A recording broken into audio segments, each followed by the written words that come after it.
Bro Church is a highly sophisticated podcast, hosted by highly sophisticated people. If you believe that, I'll tell you another.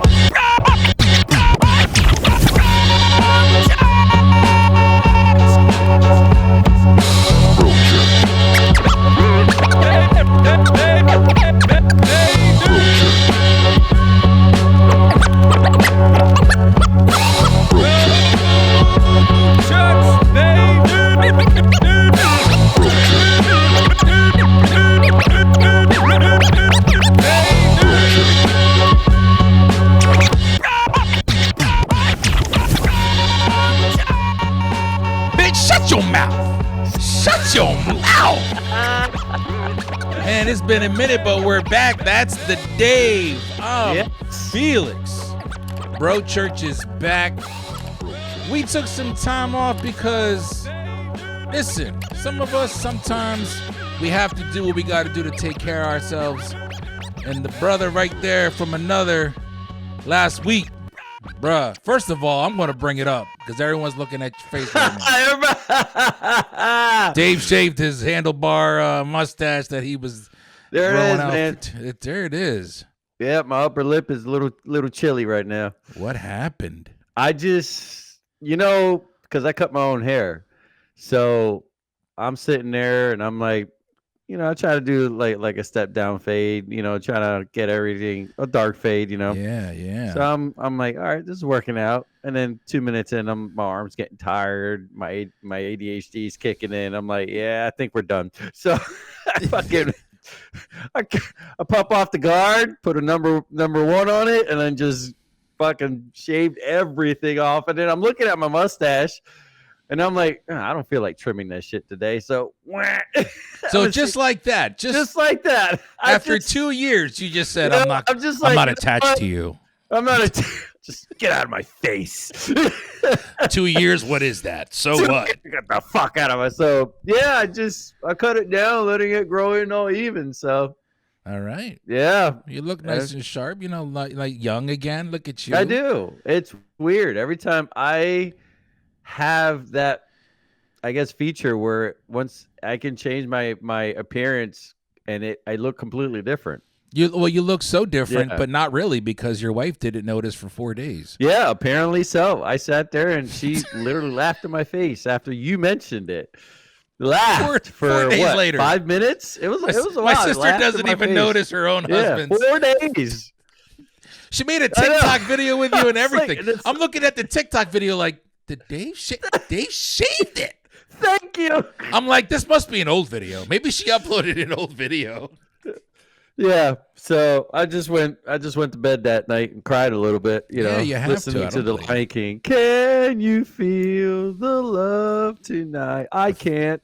I think you're peaking a little bit there, dude. This one is the one that I'm supposed to talk to. Like, that's a good one. Yeah, this is the interview setting. That's a good one. Okay, we'll do that one. Why aren't you keeping it on there this whole time? Because the last time you said I was peeking on it. That's because you were talking loud. I can't help that, man. Okay, well, leave it there. So now we figured it out on episode 18. Our baby, the Bro Church baby turned 18. 18, Jesus. Episode 18. That's not a lot to other people, but to Dave and I, that's a lot. What did you do? What was the first thing you did 18 as an adult? Like, I had was it when I was 18? I had a surprise. My mom threw me a surprise party. Must be nice. Surprise party, I didn't have any of that, but whatever. Yeah. Listen, don't ask me a question and then interrupt me while I'm trying to explain it to you, okay? This guy gets a new lip above, and now he wants to fucking. Your wife recognizes you. You get birthdays. I mean, you even like, Dave. Do you want to get into this real quick? Your colonoscopy situation. Yeah, man. Let's do this. Because real quick, because I know we got a big show ahead of us. Yeah. But Dave is taking some steps to make sure that his health is in order. And last week we didn't record because Dave went under the sleeping gas, and that was fun. probed. And the wife recorded my reaction to the anesthesia, and that was pretty cool. So apparently, I walked out, the surgery, and I walked to where in the waiting room where your mom was there too. She came to see me, and she said I just come out there and say, "Hey, my ass hurts." Fucking, apparently, obviously, like you're saying right now, I don't have control over my volume, so it was a lot worse in the waiting room. So it was loud. I felt like so I was like in a bar, just saying hey to everybody. Hey, you're like Norm. Yeah, like feeling good, man. But yeah, I went to go check up. As you guys know, my father passed away, and so that he passed away of colon cancer. So that was a red flag. So being so close, that gives me the option to go check. And I forgot, why not?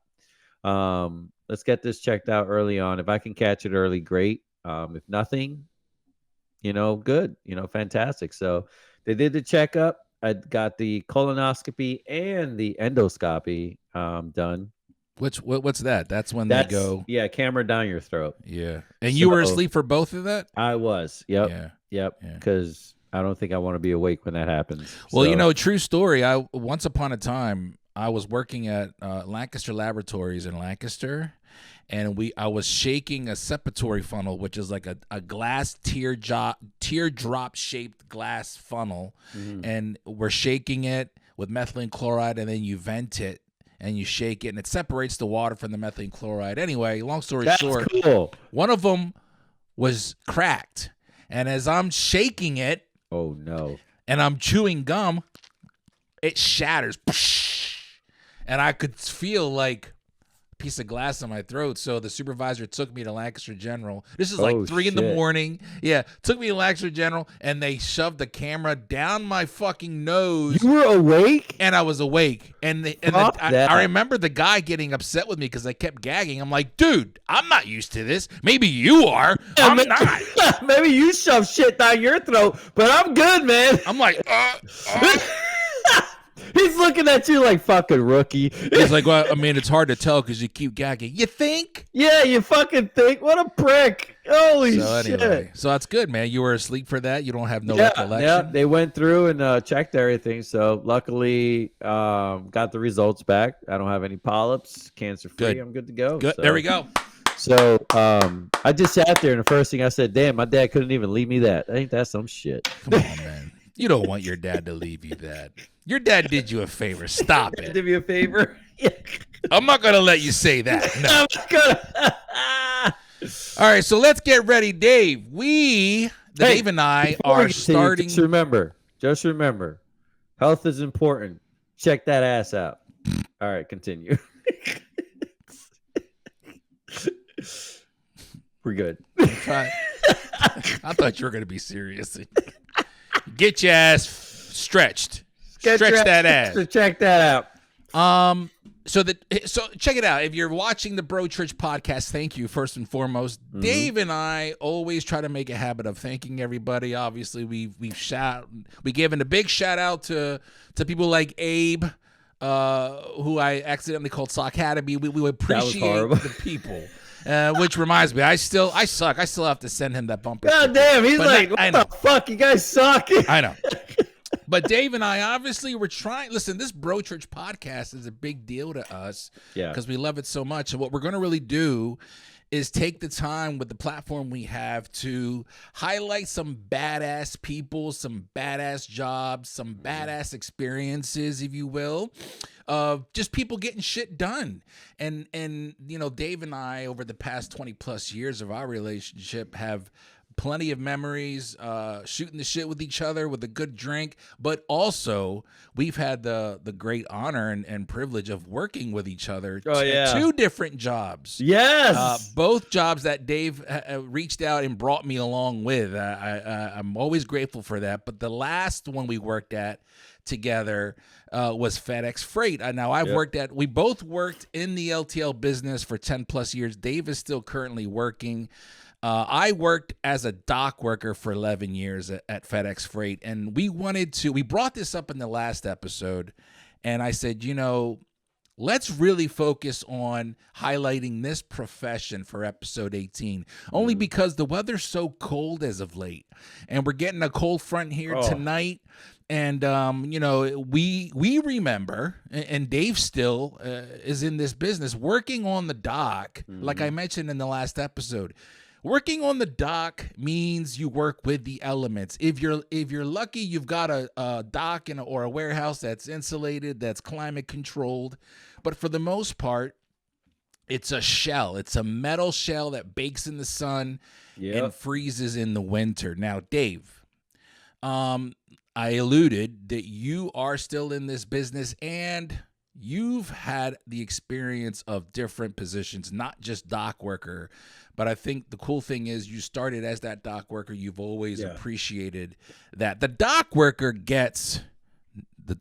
just gets no respect, Dave. Yeah, exactly. And no love. That's to me, that's the downside of working in this business is the dock worker literally is the blood.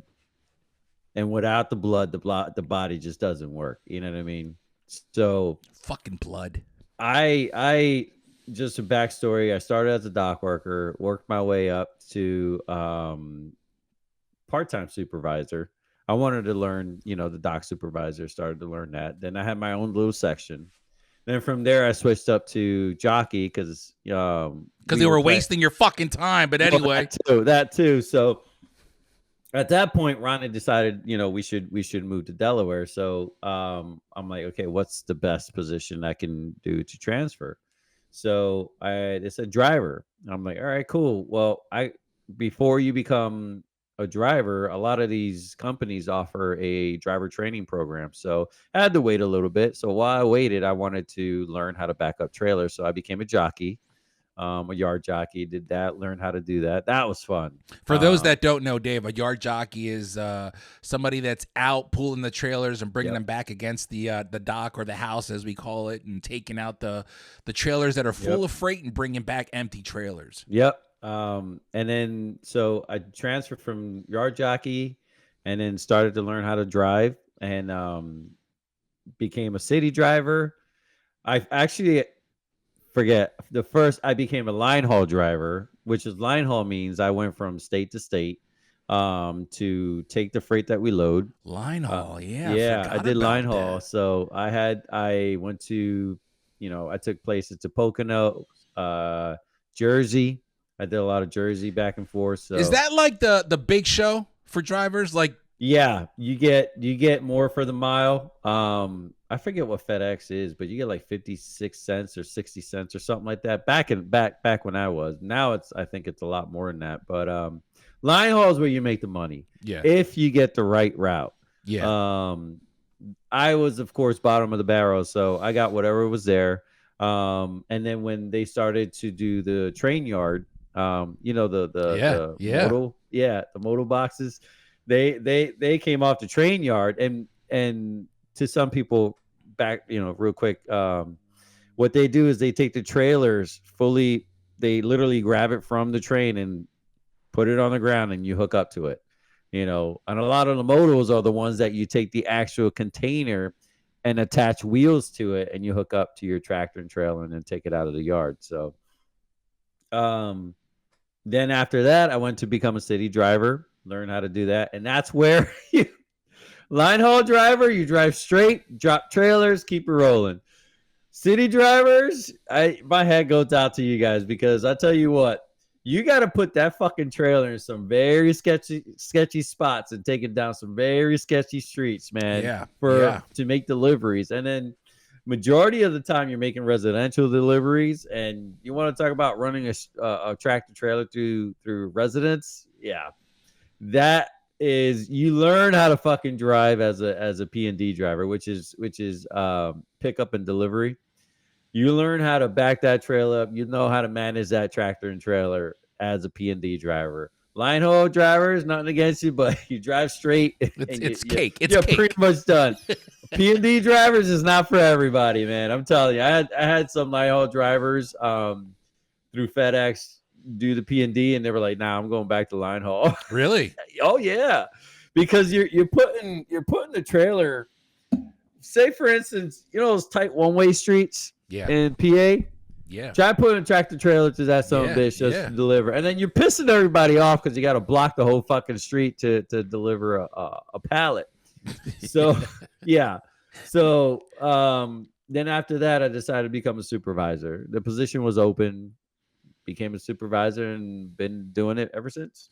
So I think what a lot of people don't understand, and I think, you know, I'll sit here and of course I'm gonna wave my flag for the dock worker only because I did it for 11 years.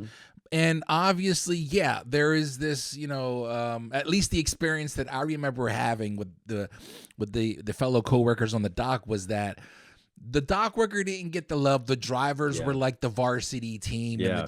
But the truth is, I don't want to come off like I'm shitting on drivers, because there's a lot of things that I didn't have to deal with as a driver that you just alluded to, and the stuff that you need to know, the rules and the regulations and the laws that you need to be prepared for, the stuff that you are expected to do when you're out driving. Yeah. When I'm driving now, dude, on the highway or on the road, and I see a driver, I take a little more precaution into how I drive around said driver. Yes. And the same thing goes the opposite way, where I'm really disappointed if a driver is reckless, and I'm also really like, I'll give kudos when I see a driver doing his thing and being safe. There's a lot of different things that you learn when you work in the LTL business. Oh yeah. You just alluded right now, multimodals that would go to the rail yard. For those that don't know, there's a lot of freight that gets moved on the highways. There's a lot of freight that gets moved on the railroad tracks. So the freight that we're loading could be going on a trailer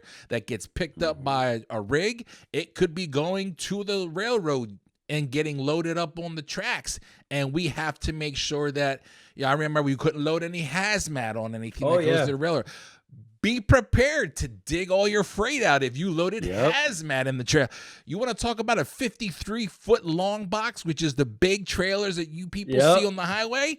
And they've got those diamond-shaped placards on the sides and on the back. They're there for a reason. So I think like the LTL business is like, for this country, it's a big part of how and we're able to get things in this country. The drivers, they do their thing. I'm not trying to take anything away from that. Why I wanted to focus on the dock workers is because they are the unsung heroes. They are. Like, go ahead. Here's the fact of the matter is like I'll shit on the drivers. I was a driver. Okay. Some of the drivers, like, don't get me wrong, like they some of them let them get to their heads. They'll stand by the trailers and they'll stand there like that was the worst, dude. You know what I mean? Like, oh, you better look, but never lifted up a finger to help. Always complain, and I'm like, dude, that's not how you. But here's the thing: those that did that were never dock workers. Right. Now, the dock workers who became drivers, and you have that opportunity. So anybody who's ever interested in going into the freight industry, start as a dock worker. You should. You should.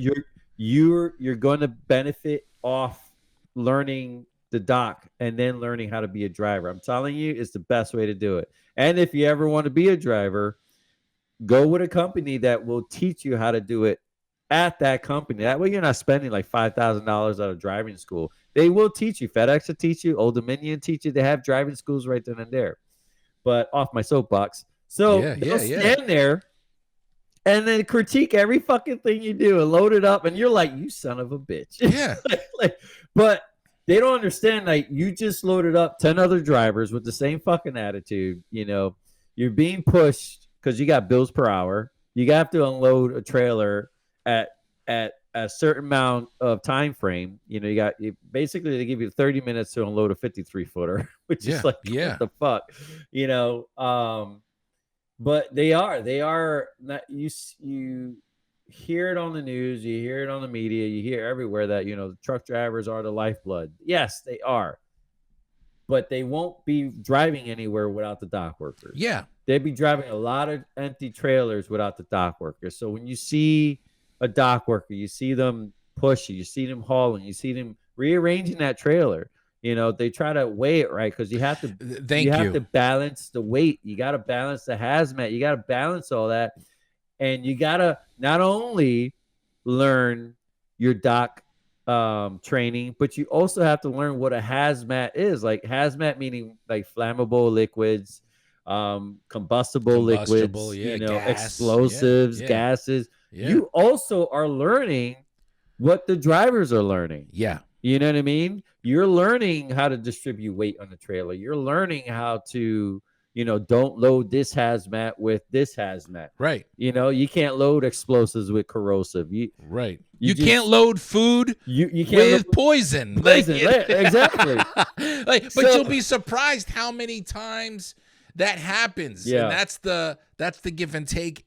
You mentioned the drivers just standing there. I can't tell you how many times. And this kind of goes into one of our bullet points that we wanted to get into, which was managing your limits with your coworkers. Because there are times, you know, I'm trying to paint a picture here in the small window we have, but you could be working on the dock. Let's just say you have a live unload. I don't know what other companies call it. At FedEx, it was called the live unload. A driver would back up, or maybe it was a private driver. They'd back that trailer up against the house. They are sitting under that trailer ready to pull it back out. So you would have 3 or 4 guys in that trailer ripping it out. Sometimes shit happens. It takes long. Yeah. Here comes the driver. Hey, what's going on? Hey, we're and they'll stand there and watch you. Yeah. Dude, jump on the tow motor. Yeah. And jump in here with us. Oh, no. Drivers, especially the guys that were veterans and senior. And I get it. But it really was a kick in the ball sometimes. Now, you are right. There's a lot of drivers that know how to run freight. They jump on the dock. Yep. And the give and take there, Dave, maybe you can correct me here, is there were times where it was helpful and there were times where they got in the way because they were looking for the freight that was going on their trailer. I cannot stand that shit. Pissed me off. It was like, hey, my God, I got a trailer. I'm taking freight out of it, and there's 2 drivers on forklifts behind. Yep. Hey, we got to rip all that. No, you don't got to do shit. You just want to get your freight so you can go. Oh, and I get it, but it always was a pain in the ass. So you always have to work. I think working on a dock, and maybe it's like this at other different types of jobs that have the same type of mentality and bravado, but it's a very fast-paced. There's men and women on the dock. It's predominantly male. Yeah. And there's a lot of alpha maleism on the dock. God, you're going to deal with that. Do you remember? You have to deal with how to manage your tone, manage your anger. Do you remember when I told you when you first started FedEx? One of the first things I said, somebody moved your forklift, or you had it parked by the bathroom. And then and then what I told you was about the supervisors and about other dock workers. I said, don't ever let these supervisors or dock workers fucking chew you out for doing the best that you can. Yeah. If you know you did something right and you know you're doing a good job, and they're out there not trying to teach you, not trying to help you improve, but they're just out there ripping your fucking balls off because they're having a bad day. The first thing I told was like, give it back to them. Yeah. Tell them, and you have to the hell up. Let me do my job, or just don't let them push you around, because when they realize that, and this is with management, bad management. Let me rephrase that, because I'm also management too.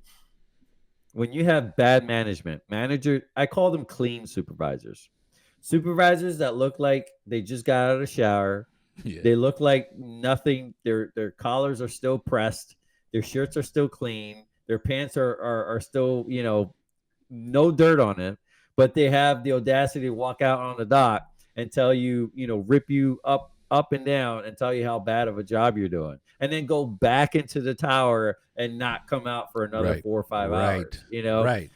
Those what are called clean supervisors, and those are the ones that don't understand, the struggle you guys are having, because most of them get hired right away as supervisors. So that was always a kick in the balls too. Straight off the street, straight into supervisor, never knowing not knowing how to use a forklift, but have the balls to go out. Yeah. and then have the balls to freaking go out there and rip you. I said, no, you give that shit right back to them. Tell them to go back the fuck to the tower because you got a job to do. So you know, when you get into these environments, you got to know your rights. You know, you got to know your labor laws, and you also got to know your environment. Know that type of environment that you're in. Now, if you're first starting, of course, stay low, stay quiet, learn your job step by step. But also, as you're learning your job, learn your environment, learn your supervisors, learn how to speak, learn how to advocate for yourself, you know, because if you don't, some bad management will take advantage of that shit, you know? So, but when you have a good manager or supervisor or dock worker, they're the ones that are working shoulder to shoulder with you. Yeah. They're the ones that know you. They know your good days and your bad days. You know, they know when, oh, dude, he came in here a little off. Let me help him out today. Yeah. Let me give him something easy. Let me give him something. Yeah. You know, or if you're having a really great day, you ask, hey, dude, you think you can knock this out? Oh, hell yeah, let's do this. Yeah. You know, you got to know if you're a manager or supervisor watching this, don't be a clean manager. Get off your fucking ass, you know, and go work shoulder to shoulders with the ones you're managing. You're working. You're supervising. You're guiding them. You can't guide them if you don't know what the hell you're doing. If you yourself aren't getting your fingernails dirty, you know, you got no business being a supervisor. Now, the downside about that is FedEx, they didn't want us to work with you guys, but I always went against that. I remember that. I still do to this day. I go against that. I don't like that policy that a supervisor should not be working with the dock workers, should not be working with the work below them. You know, I don't like that. I like to work shoulder to shoulder because the more I work with you, the more I'm going to know you, the more I'm going to be able to work with you. Well, this goes into like our next bullet point then, which is teamwork, because I think it always was a daunting revelation what you just said, because we would see it all the time. It was like the upper management wanting to have leadership kind of like separated, and I'm like, there were certain people that like yourself that did not adhere to that policy because they knew once you lose the dock, you're fucked. Oh, you're screwed. Morale will go down. Oh my God. People, especially if they're already used to working overtime, you think threatening them with overtime is going to make them speed up. So you really need to. One of the things I learned about working at FedEx is it humbles you because it was the first job I ever had that I was not good at it right away. And I never really was one of the fastest dock workers, but I was efficient and I knew my that's shit. What mattered. And but the second most important thing that I came to realize about myself is that I was able to really immerse myself in a teamwork environment because you're surrounded by, and I say brotherhood, but I say that loosely because there were, like I said, there were women on the dock, but it was a very male dominated field, and you're surrounded by other guys and you create a bond, and there's certain individuals that you know they kick ass, I kick ass when I work with them. Whatever they need, I'm going to do whatever they need because I know that it benefits all of us. And that goes with the supervisors. And the supervisors knew there was nothing that could beat the feeling of showing up for work and you see, you know, at FedEx, it was the strip desk. It was the supervisor that was handing out the work.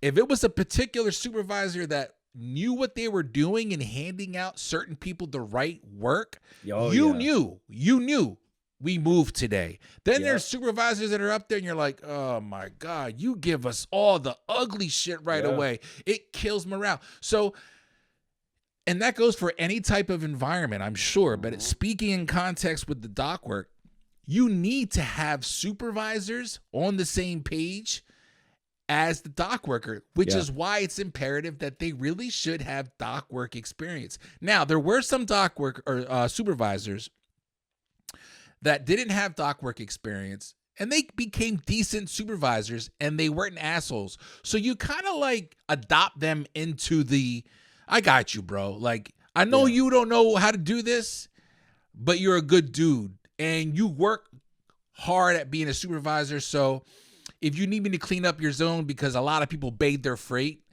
I got you. Dude, you know what I mean? Like it was like that. I know I'm already here. Let me take another extra half hour, because you know what's going to happen, Dave, is 2 days later, that supervisor is going to be like, yo, oh, you got to recoup? Hold on a minute. Yo. And he's calling up the temps, or he's calling out part-timers. Don't worry about it, home. You keep moving your freight. Yep. It was that give and take. Yes. You know what I mean? So that teamwork, that teamwork environment, like I think a lot of people thrived off that. In my opinion, I had the best feedback I had from these guys from learning, because like I said, I never stopped learning, even to this day as management. I don't stop learning from these guys. You know, it's a reminder of where I came from when I started this industry, and the best compliments I would get from FedEx to Old Dominion. These are two different terminals, and I've been through Harrisburg Terminal to Newcastle Terminal. You know, I've been through different terminals. Every single one of them, I've gotten the yo, whatever you need, I got you. And I sit there wondering, and I'll ask, like, okay, what am I doing that like, I am grateful that you guys are doing this, but I want to learn what is it that I'm doing that is, you know, pushing you guys to help me, or go above and beyond to help me out, keep the dock clean, or take that extra time to load the trailers right, you know. And they said it's clear across the board. And again, let me remind you, this is different states, different centers. They were telling you it was and NHS. It's because I step down off the platform and I work with them. When I see them recouping, I'm there recouping. You know, if I see them struggling with the trailer, I'm there with the strap. Something. I'm putting up the deck bars. It speaks volumes. I'm setting stuff. Hey, what do you need? Oh, I need it. Oh, what are you struggling with? I see you're slowing down. Is there anything I can do to help? Yeah, man, I'm having a bad day. You know, I feel a little sick. All right, you know what? Let me switch you up. And I'll talk to another dock worker. Hey, can you switch up trailers? Oh, yeah, I got it. You know what I mean? Like it's communication.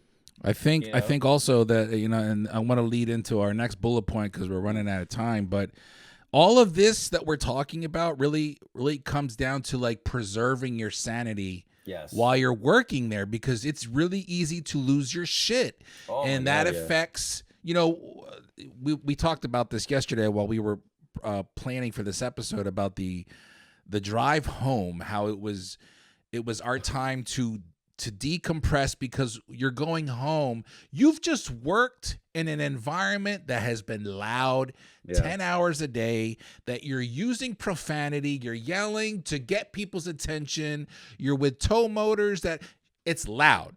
And you're coming home to your family, and you had to check yourself in a way.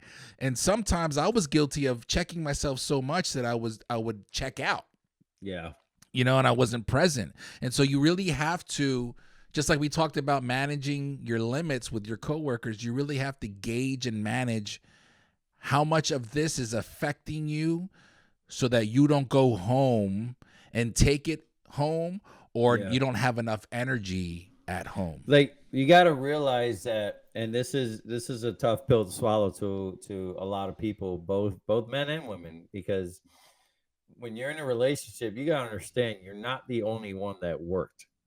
You know, be it at a brick and mortar shop, be it at driving, or being at home, the stay-at-home moms. Like, you're not when you come home from work, you're not the only one that worked. Like, the person you're coming home to has either had a rough fucking day, probably worse than you have, has put in the time, probably more than you have. So, you know, to save the sanity of a marriage, you got to know when to use that time to drive, when you're driving home, to use that time to cool off, you know. And if you're not cooled off yet, go around the block one more time. Yeah. You know, and then when you cross through, like I tell my guys when they show up to work, when you cross that fence, leave it at the fence. Yeah. Whatever happened in your personal life, leave it at the fence. Same thing applies when you get home. When you get home and you turn that truck off or your car off, that's where it stays. When you turn that off, It stays in the car. And it's not easy, but you have to do it. It's not. It's not. But you have to do it. It's a good thought to have to help the process that when you look at that front door, what's behind it also may or may not have had a rough day.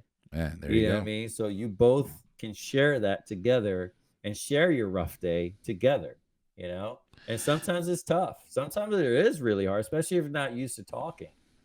Well, I think to learn about. I think that's a great point. I think there's a lot of people too in that industry.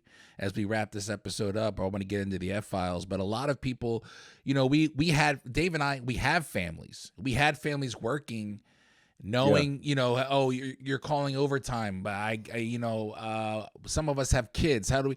There's a lot of people that don't have that when you're working with them, and so it was a level of like, trying to work with people that didn't understand, that don't have that balance. They don't have to worry about that balance. And so they're always on, where we were like, you know, and a lot of other people I worked with were like, you know, I'm not giving you this energy because I really need this energy when I go home. Because there's times where you're depleted. And you got to fight for that. You got to fight for that energy, man. Absolutely. We're going to get in now to wrap this episode up. We're going to get into the F-files, the fucked up files. Let's do it. The F-files. These files are fucked up. These files are fucked up, David. Let's talk about real quick the fucked up situations that we would deal with working as a dock worker. I'm going to give you just a couple real quick right off the bat, and then I want you to give me, you have a lot more experience, but a lot of the times, I think what people don't realize is working as a dock worker in the LTL business, your freight might get damaged. Yep. And that's because, and I'm going to put it out there, usually the company that shipped the freight doesn't know what the fuck they're doing. No. And there's times where we would open up a trailer and there'd be glass all over the floor, books all over. I like I told you yesterday, I had a trailer that was full of nothing but bricks that they stacked, and the wooden pallets were breaking, and that right there to me is, this is a 4-hour recoup. I am taking my time. So that to me, the fucked up file, I'm going to shout out I used to say this all the time. My God, I'm so glad this is happening, Dave. I said I wanted to start a business, that I would go to businesses and I would say, listen, I'm going to show you how to ship your freight, because I tell you, a lot of you motherfuckers, like you were just talking about yesterday, you know how many people put stacks of like boxes on a wooden pallet, but they'll put like a piece of like a poster board or something underneath it, like thinking that's gonna help it, and all it does is it just slides off the pallet every fucking time. We would just obviously we had to recoup it. We just throw away that piece of cardboard, whatever it was, and stack it on the pallet as it is. They get the fucked up files from me, Dave. Yeah, you said it perfectly. Like, I think maybe we should start that business. Just start showing these motherfuckers how to. I think I honestly, I was like, I'm just gonna go from business to business here. Let me see how you ship your freight. Dumb. Yeah, if you're, for instance, if you're shipping, and this is part of the fucked up. We transport a lot of weird shit. Like. You think it's just your standard furniture, water, food products, you know, TVs, VCRs. It's not just that. We as a company, all companies, transportation companies, ship some weird stuff. Like all the weird shit that you have in your house that you know, have came from somewhere and it came on a truck. So the weirdest thing I've ever pulled off a truck was a buffalo. Full-size stuffed buffalo. Everything was still on it. From everything. From the horns, the eyes. Like, it was immaculate. And I scared the shit out of me because they had it on the tail of the trailer. Oh, so the first thing you saw when you opened that damn door up was a buffalo staring right at you, dude. That's a big animal, too, dude. Yo, it took up half a pup. Damn. Half a pup was just the crate and the buffalo. And it was just almost to the ceiling of the trailer. How long is a pup? What is that? 30, 25? 28 feet. 28 feet. Okay. Yep. It took up half that. And I'm sitting there like, holy crap. So I'm trying to haul this out because the claim on it is you're in the thousands, dude. You punch a Yeah. hole. You punch a hole in that buffalo. Yeah, that's when you automatically enter it damaged before you scan it off. Like, it was already damaged. Already damaged. I saw a little chip on the crate. That little piece of wood came off. It's damaged. That's a little trick that we would do. Like, I don't know, it looks suspect. Don't sand it off yet. Just enter it damaged right now. I would be like, I am not touching. I stay right on the trailer, but no. Of course, they put it on the tail, and instead of nosing it up in the pup, no. Of course, they put it on the tail on the trailer. But yeah, buffalo. But so that was the number one weirdest shit I had. But the second one was not as weird, but kind of out there. So you were talking about how companies don't really package their product correctly. So I'm this black shrink wrap, right? So all of a sudden, there's something like weird about, because once it comes in black shrink wrap, you don't want anybody to look at it. So I'm like, shit. All right, so I got my blades in there. I'm pulling it off the top of the deck. It gets snagged on the belt, and it all just come and everything just falls down on the floor. And I'm like, what the hell? So when I looked down, pause on the coming. Pause. Yeah, pause because it was. Go ahead, say it. The amount of fucking dildos. This guy got mollywopped by dildos. Dude, it was like before P did. They were all going to Diddy's mansion. I was gonna say, might as well have been going to freaking Diddy's house, but apparently it was going to some adult store locally in Harrisburg. But I'm like, hot damn, did you run out of this product? Like, what the hell? Not only did I suffer the indignity of crashing this freight, you got to recoup it. Yep. So you're picking up dildos and throwing them back in. For an hour and a half. Fucking dildos. And that's another thing that people don't realize is sometimes the packaging in which said freight comes in, let's say a big box or a tote or something, it gets damaged. Then you need to go look for something that this stuff. So you're looking for a big box. What do you need it for? It's funny you ask. It's funny. I got 150 dildos all over my trailer floor. What's worse is the fact that you're not recouping it, because I'm thinking I can recoup this by myself. No. Is the fact that the supervisor came through. Hey, what's going on? No, just leave it alone. Oh, what do you got there? And then another dock worker pulls up, like, what the hell's going on? What's vibrating in there? It's crazy. And you're like, really? So now I have like 5 or 6 guys in this trailer freaking cracking up and they're not helping. Of course they're not helping. Cracking up as I'm recouping everything. I'm just like, what the hell? That's literally what I'm sitting there like, really, guys? Oh my God. Yeah, man. Well, I'll tell you what, Dave, I think if people could, this is one of the things I always used to say to wrap this episode up. I always used to say, I would love to just bring somebody from the outside onto this dock. Yeah. Just so you can see. Because I tell you what, I don't order anything electronic wise that I know I can't get. Now listen, I can only do so much, but so far Amazon's been kind. But I've loaded some freight. I've seen freight loaded like TVs. I've seen things that I was like, that's not good. It's fucked up. And listen, it's the nature of the beast. When you work in a field like that, you become very immune to man. They always used to say, you got to be careful. What if this is your freight? That shit goes out the window when you're there for so many years. Yeah, because they're pile driving all this bills per hour stuff. It is the nature of the beast. Yeah. When it comes to dock work, I'm grateful that we did this, Dave. I think we knocked out a good. We're at 45 minutes. Hey. That is it here for Bro Church. The Dave and Felix are here to give you all a little information here and there with our shit show shenanigery, and we won't stop. We won't stop. Can't stop, won't stop. Oh shit! Can't stop, won't stop. Somebody's getting a shipment. All right, brother. Is that it? You want to add anything else? That's it. All right, man. Well, that right there is the Dave. I'm Felix. This is Bro Church. We'll see you next time. Bye-bye. Peace.